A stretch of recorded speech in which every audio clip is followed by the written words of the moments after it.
There was a question that came from News for the Soul on the Shalanaya, Yes. and wanting to know, like, what kind of, they're more advanced than humans, yes? Their vibration is higher. Their technology in that sense is more advanced. But those that will be the first to make contact, many of them will actually be, as we said, some of the children that exist that were created that many of you are actually genetically connected to. And their vibration will be such that you will be able to handle it by the time the connection is made, because your frequency will be high enough.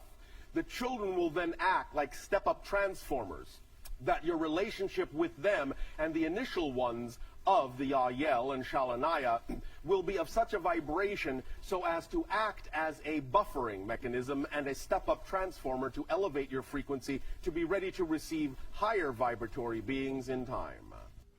I see. And are there attributes or types of training that individuals can go through now that would make them more in a position to be beneficial? Or Only to be the type of training that we have just discussed and always recommended, and that is acting on your highest passion to make sure that your vibration is as high as it possibly can be, so there will be no conflict or resistance to the idea of meeting a vibration that is also on a high frequency domain.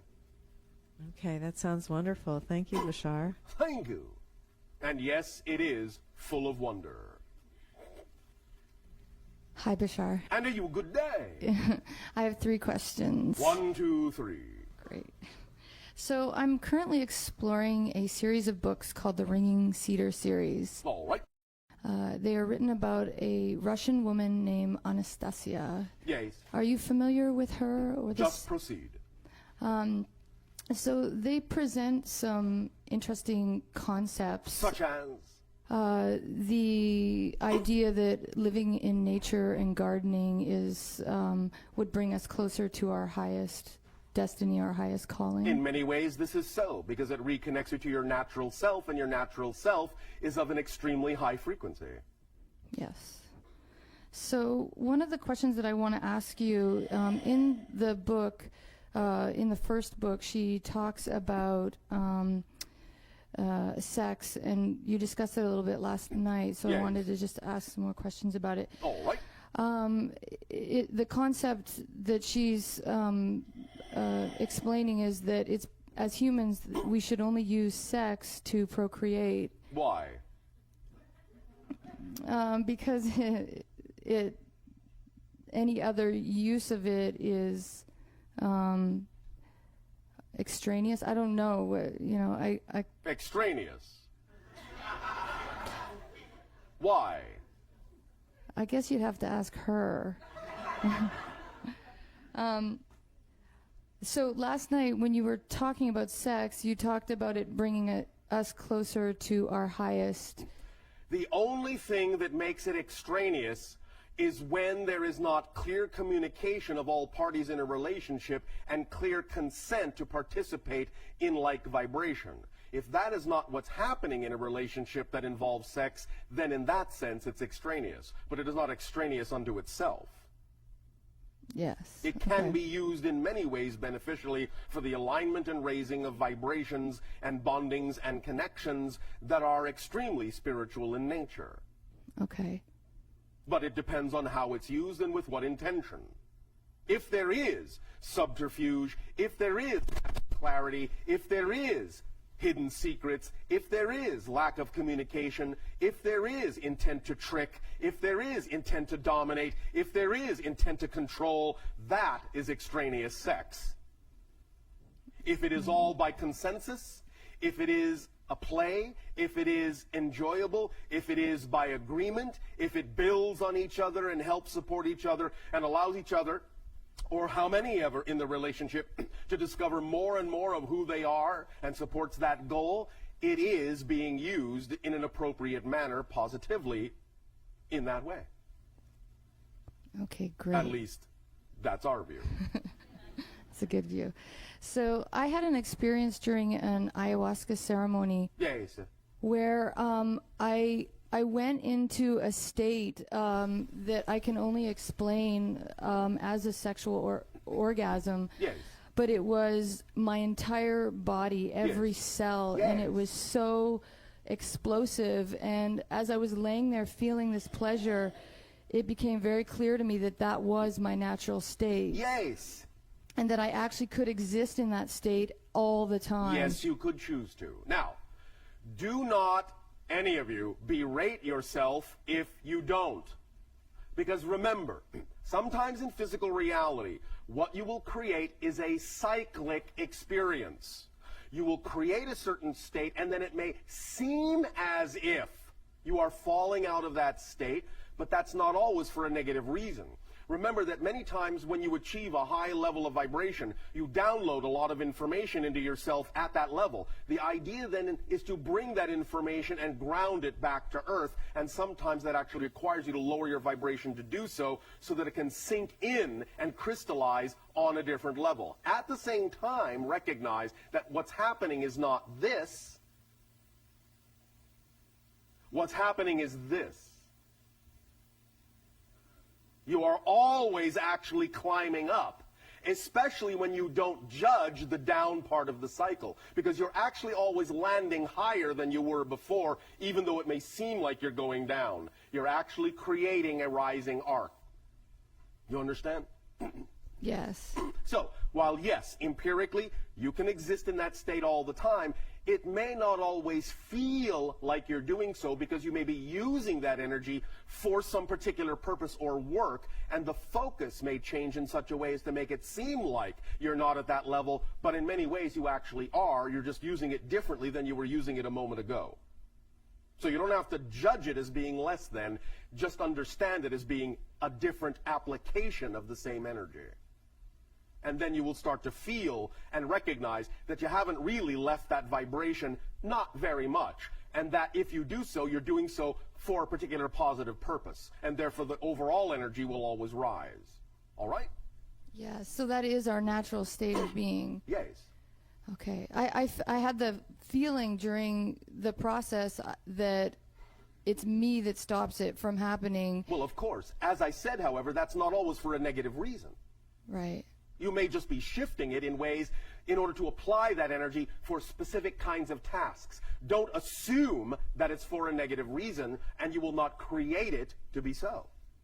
Okay. Do you see the difference? Yeah, but I think that the reason that I give myself for stopping that from being is to be socially acceptable around others. Because Do you not want to be socially acceptable among beings of like vibration? That's a good question. Thank you. We have been known to ask them. What would you prefer? To be socially acceptable among beings that have nothing to do with your frequency, or among beings that are matching your vibration? Yeah. Okay. So. You get the point? Yeah. Don't mind if I go crazy, then, everybody. Join in. Do you understand how crazy we would look in your society? And do you I'd love it. understand that we don't care? I would love it. Why? Because we're having too much fun. Yeah. Okay. Now, here's the other side of that. The point is, what you're actually saying is you're worried you might actually do something out of integrity. The idea as the last vestige of that little negative belief is when you are truly functioning as your natural self, you will always be guided by the harmonious energy of your joy, excitement, and passion, and it will always allow you to remain in integrity in your relationships with anyone you meet, no matter what their vibration is, so that you will learn to relate to them in a loving and compassionate way. And then if, in knowing that you are doing that, they still choose to exhibit resistance or a problem or judgment against you, it's their issue, it's not your issue. Do you understand? Yeah, that's beautiful. You can only be responsible to them. You cannot be responsible for them. Make sense? Yes, that's Does great. this help you? That's fantastic. So my last question is about money. Money. So I am at a crossroads right now where I'm Yes. able. What do the road signs say? Oh, that's good. What crossroads are Forgot you to at? read. I have a choice to make in my career, and Yes. And what would that be? one of the choices requires me taking a large financial responsibility on, and I'm worried that Why does it require you to do that? because I would be opening a new business that would require putting out and taking loans worth thousands of dollars. Yes. Is this the only way to act on your excitement? Are there not any other ways that your imagination can conjure up that may not necessarily require such a large monetary outlay? Yes, there are. Well, why don't you take those instead? Because they're less solid, so What does that mean? Yeah, exactly. Nothing in physical reality is solid. Okay. Are you just afraid? I feel like I have so much emotions around both decisions that I can't, and it was interesting what you were talking about earlier for me about just relaxing. Yes. I haven't been able to relax my energetic body enough to actually hear the truth of which choice is the correct road. But is it not obvious? You have just answered the question.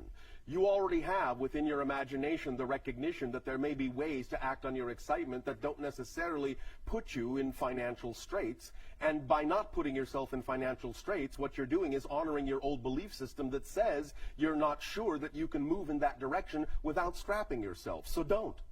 Allow yourself to act in the direction of the things that do not, in that sense, put you in financial straits until such time as you are emboldened enough by the feedback you get of the reality that represents your joy that it shows you through synchronicity that you can actually do other things in other ways if you would like to. But you don't always necessarily need to. What is preventing you from acting on the opportunities that don't require such a large financial outlay? There's smaller opportunities. What does that mean? They would Are they representative of your excitement? not as much. Not as much. All right, I'll put it this way.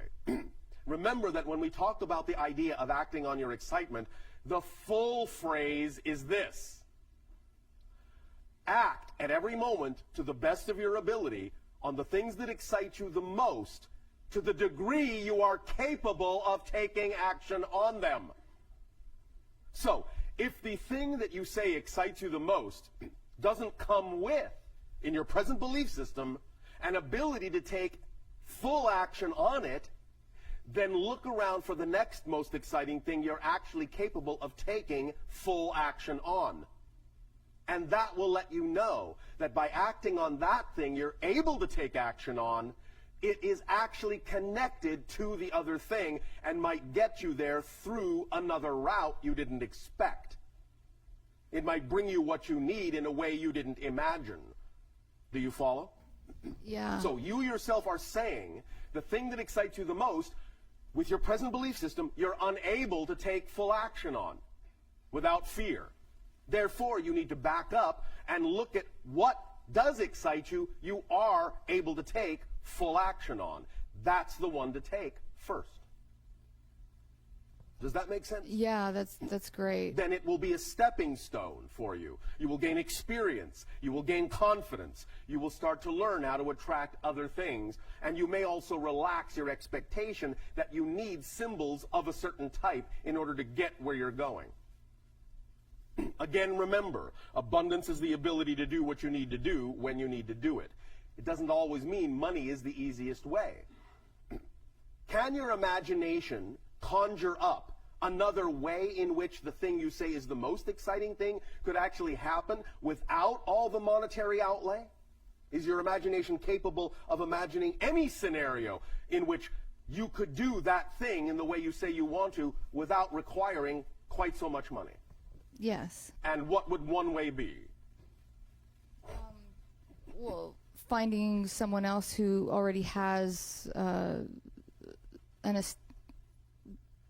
established building that I could move into. It's a building that I'm talking about, so it would be finding someone else So you are with a saying building. that it is possible to attract someone who can actually provide you some of what you need. Well, why don't you do that? Why aren't you open to believing that that's possible? Why isn't that part of your excitement? If that's the way that it excites you most to do it, Why isn't that a real choice? Why isn't that a reality? Why isn't that a possibility to you? Because then you have to depend on someone else's integrity. So you are saying that the only possible people you could attract into such a scenario are people who you cannot trust the integrity of? What kind of a belief system are you working with here? An old one? An old one. One that is depreciating you. You see where we're going? What you need to work on first is an appreciation of yourself before you can attract the symbols of appreciation into your reality. Right now, you are saying the only kind of help you can attract is something you cannot trust. Work on the beliefs that underlie that, and you will clarify the issue to the point where the synchronicity in your life can begin to show you that you can attract what you need and that you can trust it. All right? Thank you. Thank you.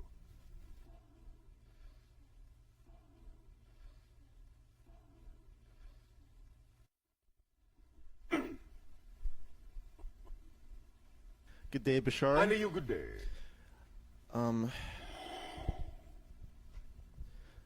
First of all, I just want to express to you that it's truly an honor to engage in this interaction with you. It is also an honor for us. We thank you.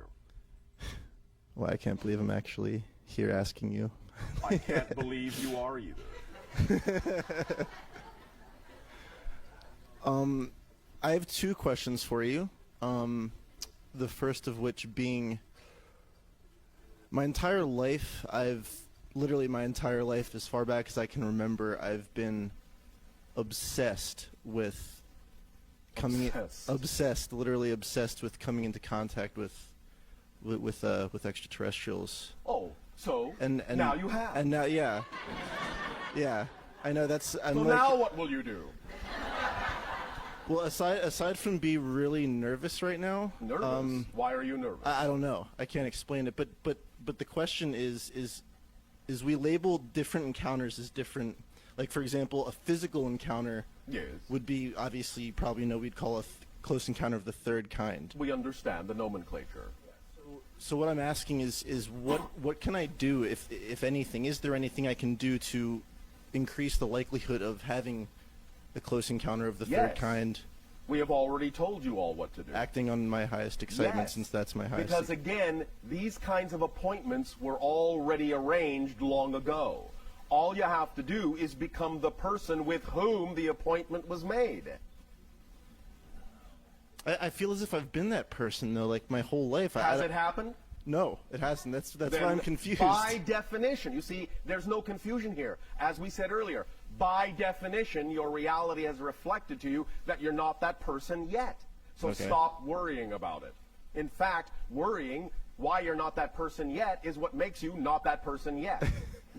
Now, you are having this encounter. Yeah. This shows you that your belief system is open enough to start the ball rolling. In time and in timing, as you have arranged it, when it is appropriate, no matter what your ego thinks you're ready for, obviously it knows, the higher self knows, the arrangement knows, you're not ready yet. When the timing is correct, it will be the timing that will serve you and everyone else best. You must trust the timing of the appointments you've made and not attempt to hurry them up, or you will miss them. Is perhaps the process of seeking to hurry them up part of making them happen? Only in the context of accelerating them by accelerating yourself by Okay. acting on your passion Okay. and not worrying about whether they happen or not. Okay. Make sense? Yes. That's the Yes. process of accelerating them. Okay. Okay. So that's the paradox. You accelerate the timing by not worrying about the timing. Yeah. By staying in the now, focusing in the now, because where do you think the meeting's going to take place? I have absolutely no idea. Now. Oh, as It's far going as to take timing place goes, yeah. in the now. As so everything the does, more yeah. you are in the now, the easier it will be for us to find you, because we only live in the now. If you're not living in the now, we can't find you. Where'd he go? I don't know. He was here a minute ago, but he's not here now. Well, thank you very much for that. Does that help? Yes, very much so. All It right. does. And lastly, I know that you're familiar with the law of one raw material. Yes. Correct. Yeah. So what I was wondering is, in relation to that, how is it? How, from your perspective, is it that the universe or creation goes about creating a new consciousness, or does that happen? Like for example, in the law of one, what they explain is that from density to density, first, second to third to fourth, the consciousness evolves. Well, To the from a point of linear self-awareness. perspective, yes, that's a real experience. But you must understand, it isn't this or that, it's this and that. All ways in which you can imagine the idea of a new perspective coming into being can occur. And remember, the idea of a beginning and an ending occurs within creation that's eternal and infinite. So the idea is subject to creation. Creation is not subject to that idea of a beginning and an ending. So anything can happen in creation that can be expressed as the experience of a beginning, even the idea of the experience of the beginning of a new consciousness. But that's still happening within a creation, within an overall consciousness that always exists and has no beginning and no end. Okay. Does that make sense in your language? Yes, it does. It All does. right. I was trying to specifically, though, go into how it occurs on our planet from species to species. Like what I was saying was that in the law of one, what it says is that we begin as, for example, elements on the planet, and then once we're ready to... No. Again, Okay. it's a linear perspective analogy. Okay. It's not that such an experience can't be had by the soul. I see. But it's still all happening at once. Yes. And it's just the soul deciding it wants to have a certain experience.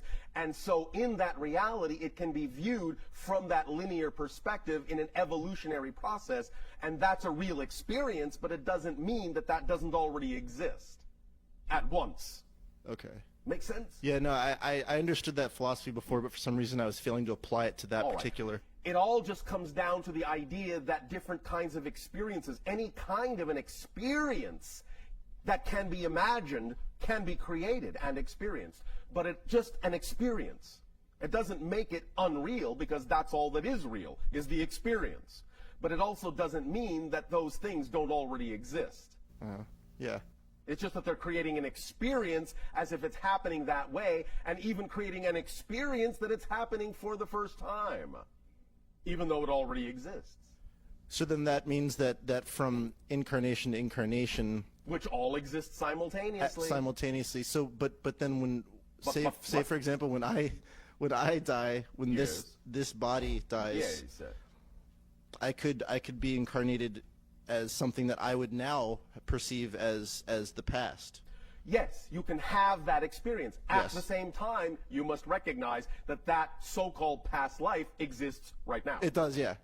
And therefore, it's not really you. Yeah. But at the same time, as you explained yesterday, all the Yes. extensions of our oversoul. Yes, and again, of course, that is also a hierarchical euphemism.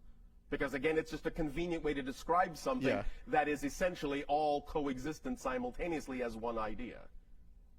But yes, we understand what you mean by it, and the experience, the description of the experience is real. Mm-hmm. Nevertheless, that doesn't cancel out the fact that it all exists at once. All right? Yes, thank you very much. Thank you.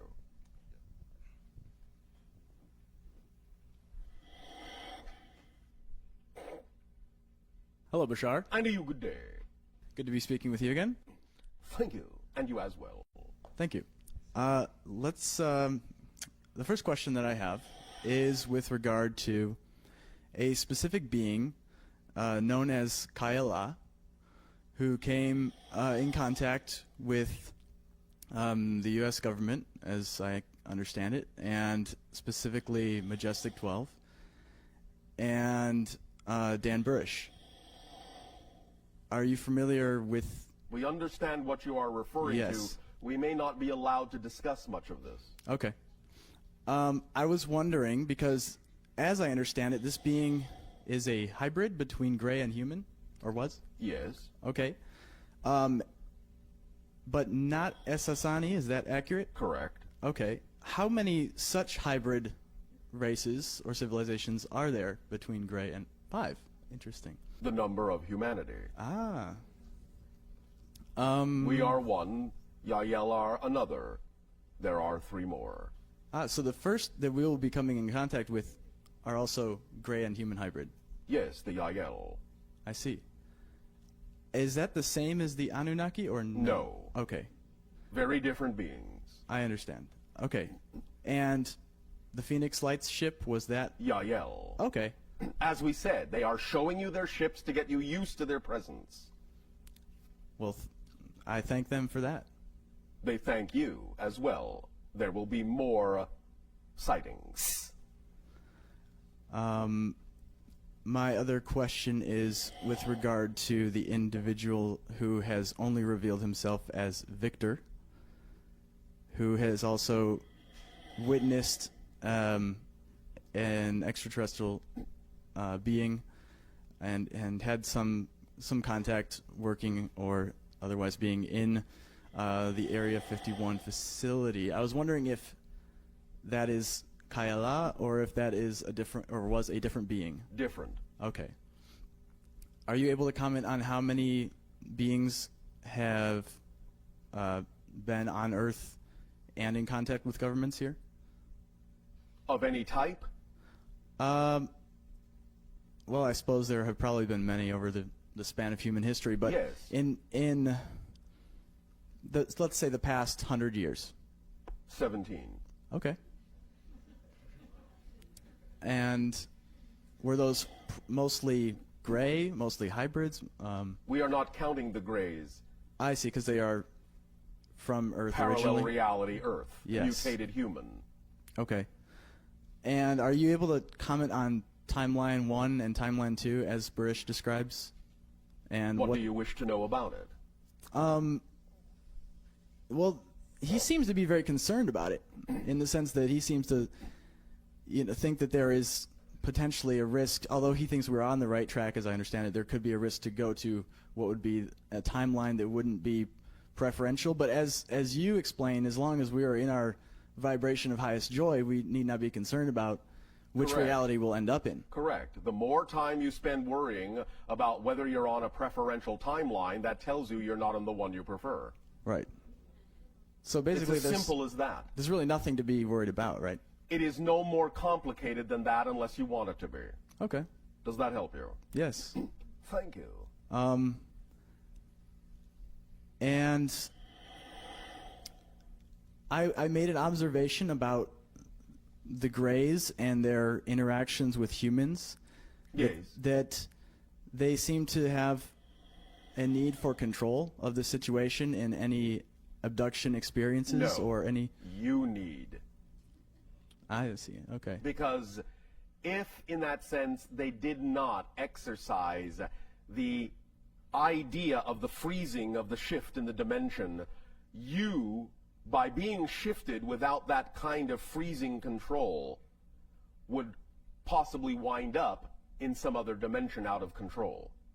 Because you don't know how to navigate that way instinctively. So see. they are assisting by, in a sense, boxing you into a certain reality which feels like the idea of control. We understand. Yeah. But it's being done to prevent you from, shall we say, shooting off into another reality. I see.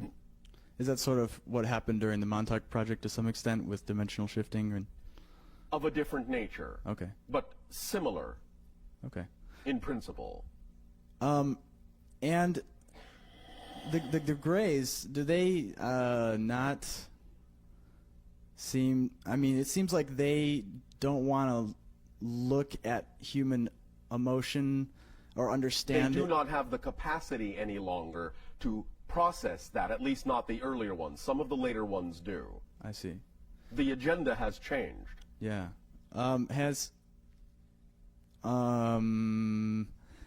It seems to me, this is my impression, correct me if I'm wrong, but they have had the, I guess, opportunities to relate to humans and try to understand more about the emotional process, but have avoided it. Is that correct? Once again, I will repeat, because what you have just asked is actually the same question in a different clothing. The idea is They have over time made adjustments in the recognition that adjustments needed to be made in order to communicate with the humans of this reality in a more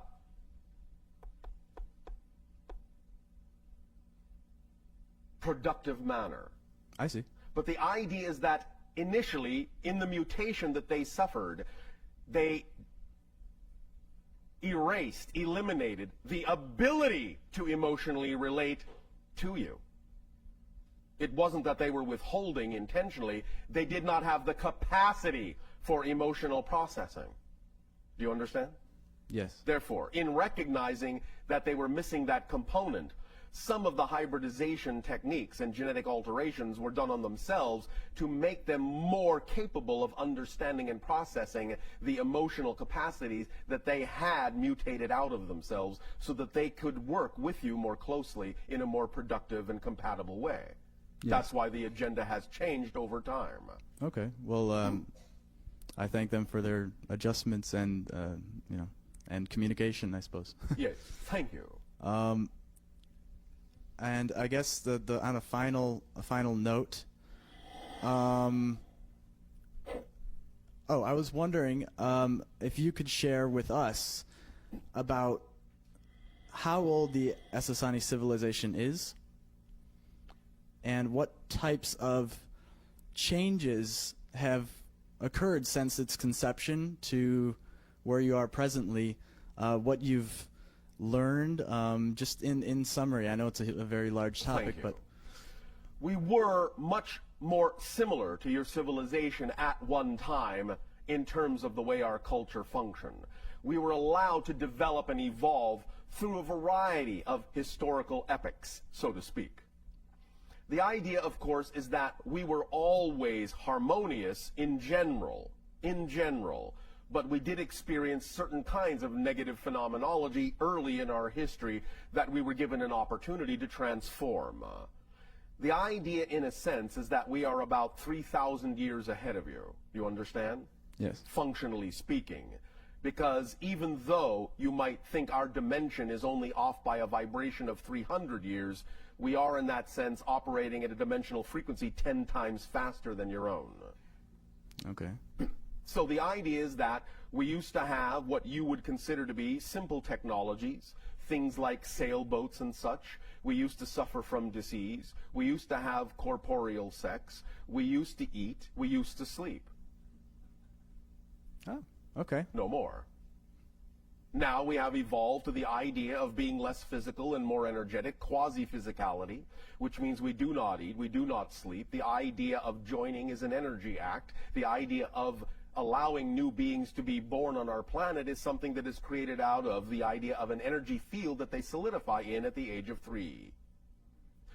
Therefore, you will find that we are now quite different from your society, even though we were allowed to experience certain ideas to allow us to overcome and transform similar things to what you have experienced, but never to the degree of limitation that you experienced. I see. Has it been a lot of fun? Yes. Cool. All right. Well, thank you very much for your sharing. Oh, one final question. It's a quick one. We have this software now on Earth called Google Earth. Yes. And it has a space view where you can look at all the stars and constellations and so on. Yes. Would you be able to give coordinates for Essassani? We have said, in that sense, that we are in another dimensional plane, so you cannot see our star from your dimension. You would have to make a vibrational shift in order to see our version of the galaxy. But to overlap our galaxy with yours from dimension to dimension, our solar system is approximately 500 light years in the direction of the Orion constellation. All right? Okay. Thank you very much. That is our coordinates. Okay. Thank you, Bashar. Thank you.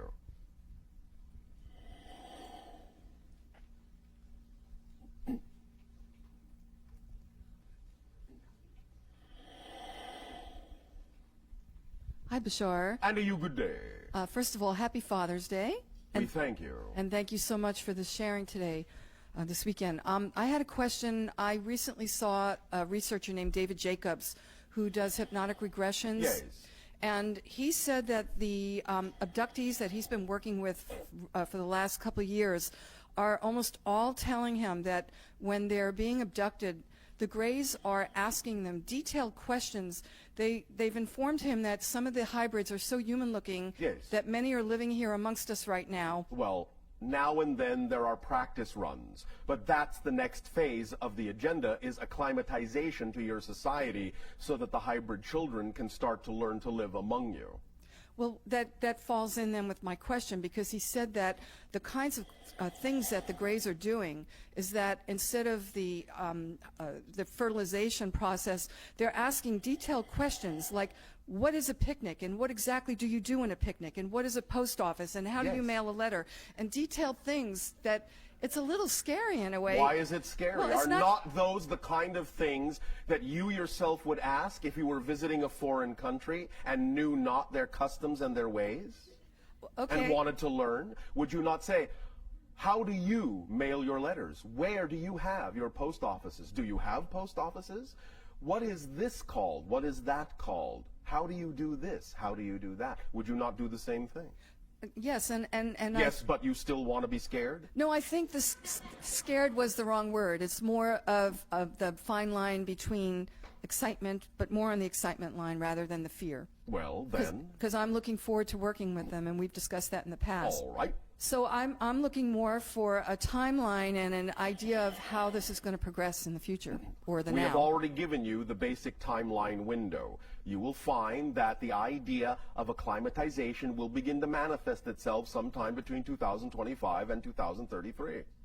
After open contact is made, in that sense, when people start meeting their children, then you will find that acclimatization will begin to occur in isolated areas on your planet. That will allow the children the best opportunity to acclimatize to your society so that they can begin to live among you for those that will have them. So are the Greys basically focusing totally on this acclimatization process rather than the fertilization, It reproductive is process? now the majority of the agenda, Great. the vast majority of the agenda. It is no longer necessary for the idea of continued hybridization.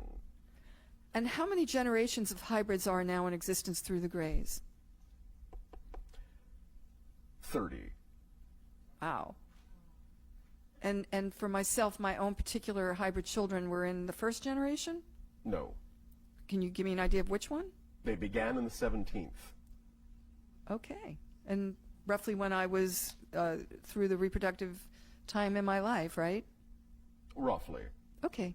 Thank you. Thank you. One moment. One moment. One moment.